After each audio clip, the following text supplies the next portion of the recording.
Hello everyone, welcome back. The topic is minor connector from removal partial dentures. So what is the definition of it? Minor connectors, they are defined as the connecting link between the major connector or the base of the removal partial dentures to the other units of the prosthesis such as CLASP assembly, indirect retainer or the rest. Now as the name says connector, so connector is now this connects something. So in this the minor connector, it connects the major connector to the other components of your removal partial dentures. That can be CLASP assembly, that is your direct retainer, or it is connecting indirect retainer to the major connector or the base of the denture, or it connects the rest to the major connector or the base of the denture. So this is the definition for your minor connector. So now what are the functions of this minor connector? So the primary function of this minor connector, it is the connecting link between the major connector or the base of the denture to the other parts of the removal partial dentures. So it joins the remaining components of RPD to the major connector. The next function is it transfers the functional stresses to the abutment teeth and the edentulous ridge. Now as we know, this minor connector, it is connecting your major connector to the other components. So when the lateral forces or masticatory forces, they are applied onto your this denture, so this minor connector, it transfers the stresses to the abutment teeth, that are your natural present teeth, and evenly to the edentulous ridge. Now the next function is it transfers the effect of the retainer's rest and it stabilizes the component so that there is no concentration of load at a single point. Now again, now over here, now it is transferring the stresses and it also transfers whatever the effects are.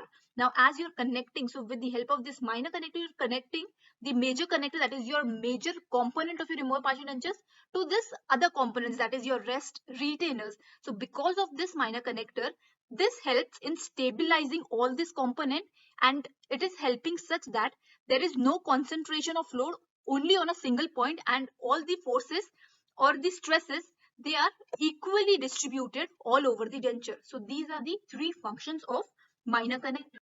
Now, how is the form and the location of the minor connector? So these are the consideration which are considered in general for any type of minor connector. So the first is it should have sufficient bulk to be rigid. Now you have to see that when you're constructing this minor connector, so they should be rigid. Now why? Because it is a connecting link. So if your minor connector, it is not rigid, so there are chances that it will get fractured when the forces are applied on the denture. So it should have sufficient bulk. Now in this, now it should not be too bulky also that it is causing interference with the tongue or any other movement. So it should be having sufficient bulk. Now if you consider a bridge, now a bridge is like when it is connecting two areas. So if you construct a bridge which is not rigid, so there are chances that your bridge, it will collapse. So in same way, your this minor connector, it is like a bridge that it connects two components of RPD. So because of that, it should be rigid. Now the next is the minor connector which is contacting the axial surface of the abutment teeth. It should not be located on the convex surface. Instead, it should be located on the embrasure. Now you have to see that when your minor connector, it is like contacting the axial surface of the abutment teeth, so it should not be on the convex surface of the teeth. Instead, it should be placed in the embrasures. Then it should conform to the interdental embrasure. Now over here you can see this is the interdental embrasure. So when you're constructing the minor connector, so it should be placed in the interdental embrasure. Then it should be thickest towards the lingual surface and it is tapering towards the contact area. Now over here you can see, so this is thicker at the lingual surface, and as soon as it is getting towards the contact area, it is getting tapered. Then the deepest part of the interdental embrasure, it should have been blocked out to avoid any interference during the placement and the removal. So you have to see that the deepest part of your embrasure, it should be blocked out properly so that it is not causing any interference when you're removing or when you're placing your denture. Then the next is when a minor connector, it contacts the tooth surface on either side of the embrasure in which it lies, it should be tapered. Then the minor connector, it should be wide enough so that it is not getting fractured. And then when it gives rise to a clasp arm, then it should be tapered. So over here now, this is a type of minor connector that is giving rise to a clasp arm. So you have to see that whenever you're like constructing a minor connector, it should be tapered. Now, what are the various types of minor connector? So the first one is the one which joins the clasp assembly to the major connector. So the minor connector which is joining the direct retainer to the major connector is the first type of minor connector. Then the next one is the one which joins the indirect retainer and the rest to the major connector. Then the third one is the one which joins the denture base to the major connector. So this is your denture base. So the major connector which is joined by the minor connector to the denture base is the third type of minor connector. And the fourth one is the one which serves as an approach arm for a vertical projection or a bar type of clasp. So over here, this is a gingivally approaching clasp. Now we have seen in the direct retainer that direct retainer there are two types, that is occlusally approaching and gingivally approaching. So now over here, this minor connector is serving as an approach arm of that bar type clasp itself. So these are the various four types of minor connector. So starting with the first one, that is the minor connector that joins the clasp assembly, that is your direct retainer to the major connector. Now first consideration in this is it should be rigid and it should have sufficient bulk, but now it should not be too bulky also so that it is causing any interference with the normal like movement of the tongue. Then the next is, now as it is the one which is joining the clasp assembly, so now it is providing or it is supporting the rest also. So because of this, it prevents the tissue-ward movement of the denture. Now the next consideration is it is mostly located on the proximal surface of the teeth, which is adjacent to the edentulous area. And in this, the minor connector, it should be broad buccolingually and it should be thin mesiodistally. Then if the class assembly it is not on the adjacent teeth, then it is placed in the lingual embrasure. Then it should be unobstructive, that there are no obstruction which are caused by this minor connector, and it should never be kept on the convex surface of the teeth. Now we have seen in the normal, like in the general form and location, that it is never kept on the convex surface of the teeth and it should be placed in the embrasures. And the next consideration, it should have a triangular type of cross section. So this is about the minor connector that joins the direct retainer to the major connector.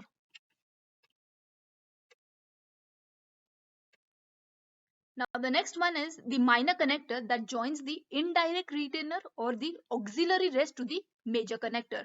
So the main function of this minor connector is to provide the indirect retention and to support the denture. So what is the main function of this type of minor connector? Now why?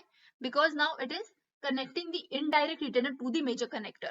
So it has this function of providing indirect retention also. Then they arise at a right angle from the major connector with rounded junction. Now you will see that in this type of minor connector, so they are at the right angle. So over here they are at the right angle and they have the rounded junction so that they are not causing any problems to the patient. Then they must be designed to fit into the embrasure. Then the surface of the minor connector which contacts the tooth, it is known as a proximal plate. And similarly, the surface of the tooth which is contacted by this proximal plate, it is known as a guiding plane.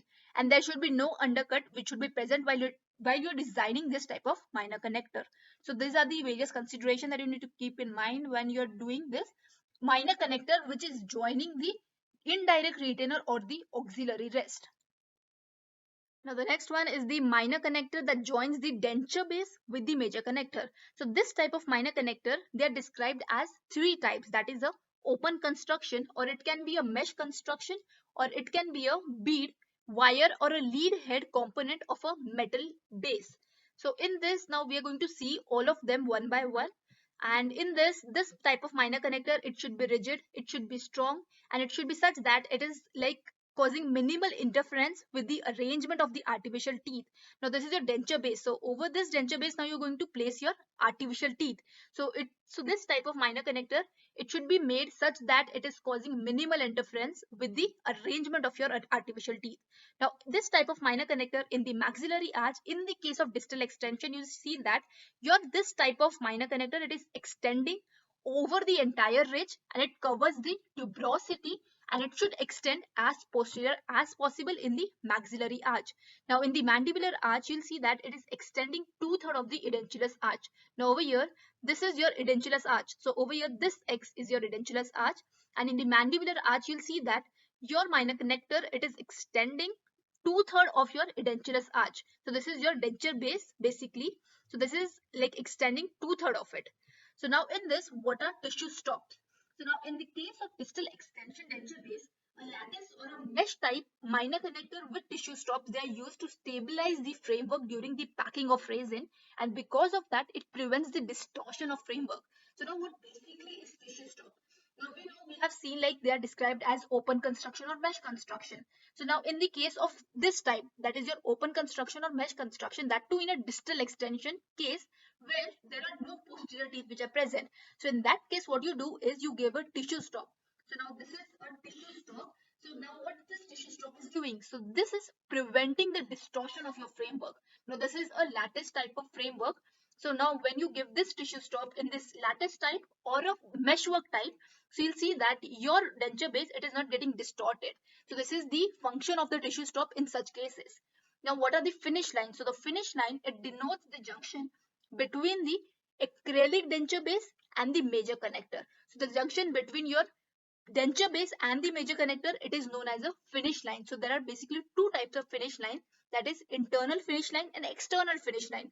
So now as the name says, internal is when the finish line it is located in the inner surface, and external is when it is located on the outer surface of the major connector. So this is the internal and the external finish line. So over here you can see this is present internally, so hence it is a internal finish line, and this is present externally, so hence it is a external finish line. So this is just a additional point that you need to write when you get a question, like when you're describing about the minor connector that joins the denture base with the major connector. So you have to include about this tissue stop and about this finish line in your answer. So starting with the first one, that is the lattice work construction. Now we have seen like they are described, so your minor connector that is joining the denture base to the major connector. So there are of three types. So first one is a open construction, and it is known as a lattice work construction. Now this lattice work, it has two struts of metal, that is 16 gauge and 12 gauge. So the 16 gauge one, they are the longest strut which are placed on the buccal and the lingual slope of the ridge. Now over here these are your longer ones, that is your 16 gauge one, the outer one. Now you can see over here the outer one, they are the 16 gauge and they are placed on the buccal and the lingual slopes of the ridge.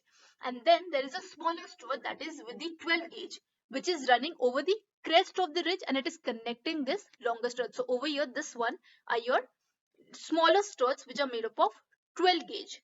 So this resembles a lattice framework. Now over here you can see, so this is resembling a lattice framework and hence it is known as a lattice work construction. Now in this, in maxilla, the palatal strut, it is formed by the lateral border of the major connector. Now you have to see that whenever you are constructing these struts, that is your longitudinal struts and transverse struts, so you are constructing it in such a manner that it is not interfering with the tooth placement. Now this is your denture base, so you are going to place the artificial tooth on it. So you have to see that whenever you are constructing these struts, so they are not causing any interference with the tooth placement. Now in this, relief is given between the struts and the ridge for the acrylic to flow, and this relief it is given with the help of tissue stops. Now over here this is your tissue stop. So now we have seen about it, like the tissue stop, why they are given. So in this, relief is given with the help of tissue stop. Now why are you giving this relief? So that the acrylic it flows properly into it. Now what are the advantages of the lattice work construction? The first is it provides the strongest attachment, and then it is easiest to reline if necessary in the case of ridge resorption. So this is about the lattice work construction. Now the next one is the meshwork construction. Now in this, it consists of a sheet of metal which is placed over the crest of the residual ridge with small holes for retention of the acrylic denture base. So this is how it looks. So this is looking like a meshwork. So because of that, it is known as a meshwork construction. So this is like a sheet of metal which is placed over the ridge, and over here now you can see there are the small holes which are present. So now this is how it exactly looks. So there are the small holes which are present. So these holes are basically made so that your acrylic it flows properly into it. Now it is used basically when multiple teeth they are to be replaced. Now what are the disadvantages of this meshwork construction? Now in this, additional pressure it should be applied for the acrylic resin to flow into the holes. Now these holes they are very small, so because of that you need to apply additional pressure so that your acrylic resin it flows properly into it. The next disadvantage is the retention to the denture base is less as the holes they are smaller, and because of that the attachment of acrylic is weaker. So this is the next major disadvantage of the meshwork construction, that the retention is very less for this case. And the last one is the bead, wire or a nail head minor connector. Now the minor connector that directly lines the edentulous ridge without any relief. So this is a type of minor connector that do not require any relief.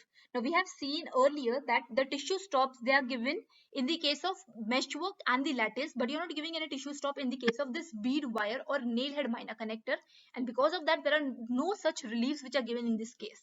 Then the acrylic denture base, it is attached to the outer surface of the minor connector, and the retention is obtained by the projection of the metal on the superior surface. Now in this, so acrylic, it is attached to the outer surface, and how you're getting the retention? So the retention is basically obtained by the projection of the metal on the superior surface. Now you can see over here, so these are the projection, and because of this projection you get the retention for your acrylic.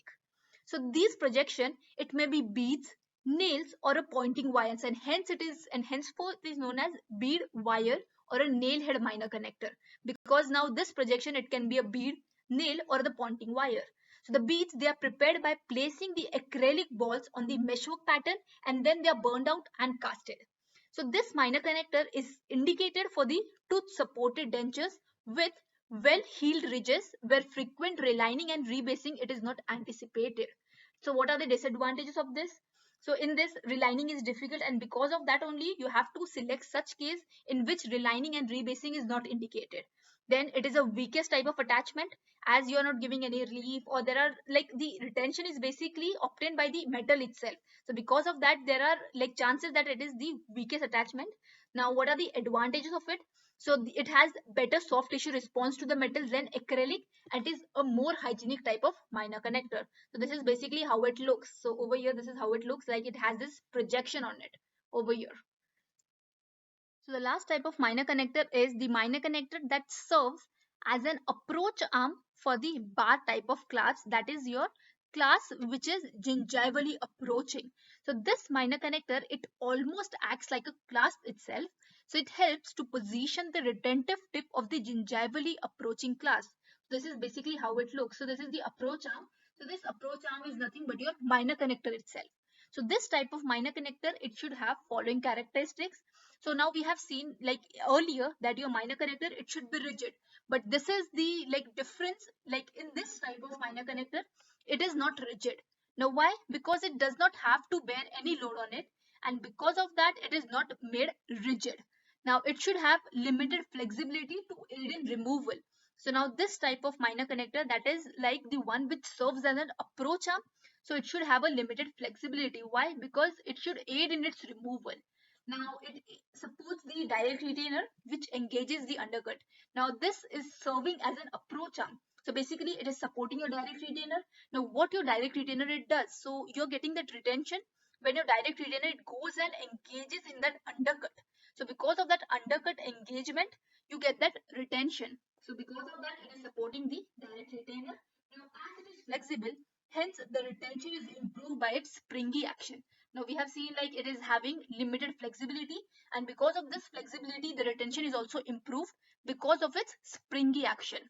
Now this minor connector, it cannot be used over the soft tissue undercut. So you have to see that this type of minor connector, if you are having any soft tissue undercuts, so this type of minor connector, it cannot be used in such cases. So this was all about the minor connectors from removal partial dentures. I hope you found this video helpful, and if you did then please like, comment, share and do subscribe to my channel. Thank you so much.